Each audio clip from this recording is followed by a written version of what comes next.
যে ড্রয়িং রুমের যে এজেন্ডাগুলো আছে শুধুমাত্র সেই এজেন্ডা নিয়ে যদি আপনারা থাকেন। বিগত সরকারের প্রণীত সড়ক আইনে যাত্রী স্বার্থ উপেক্ষিত থাকায় সড়ক মহাসড়কে ছিল নৈরাজ্য। যাত্রী কল্যাণ সমিতির অভিযোগ, সরকার পরিবর্তন হলেও এখনও সড়কে স্বস্তি নেই, বরং আগের তুলনায় নিরাপত্তা পরিস্থিতির আরও অবনতি হয়েছে। আমি চ্যালেঞ্জ দিয়ে বলতে পারি, গত সরকারের আমলে সড়ক উন্নয়নের নামে লুটপাট হয়েছে লাগাম ছাড়া, অভিযোগ যাত্রী কল্যাণ সমিতির। যে মানুষটা আপনার কাঁধের উপর থেকে গাড়ি চালিয়ে যায় জাহাঙ্গীর গেট পার হওয়ার পরে, সে সবকিছু মেনে চলে। কেন? কারণ হচ্ছে সেখানে আইনের প্রয়োগ আছে।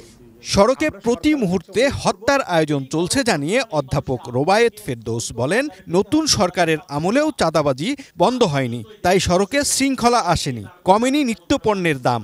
এই গণ অভ্যুত্থান, এই মানুষের আত্মত্যাগের ফল তো বাজারে পেতে হবে। বাজারে কি পাচ্ছি আমরা? তাহলে আওয়ামী লীগের সিন্ডিকেট তো ভেঙে গেছে, তাহলে এরা কোন সিন্ডিকেট? এই প্রশ্ন, এরা কারা তাহলে?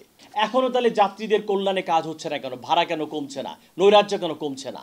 2018 সালে নিরাপদ সড়কের দাবিতে ছাত্র আন্দোলনের পর করা নতুন আইন যাত্রীদের কল্যাণে আসেনি, মনে করে যাত্রী কল্যাণ সমিতি। 2018 সালে প্রণীত সড়ক পরিবহন আইনে যাত্রী এবং নাগরিক সমাজের কোনো মতামত নেওয়া হয়নি।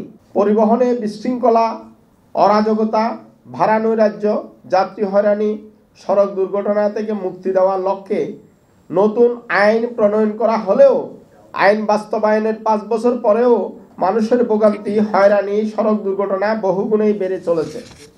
রবিউল ইসলাম রবি, এটিএন নিউজ, ঢাকা।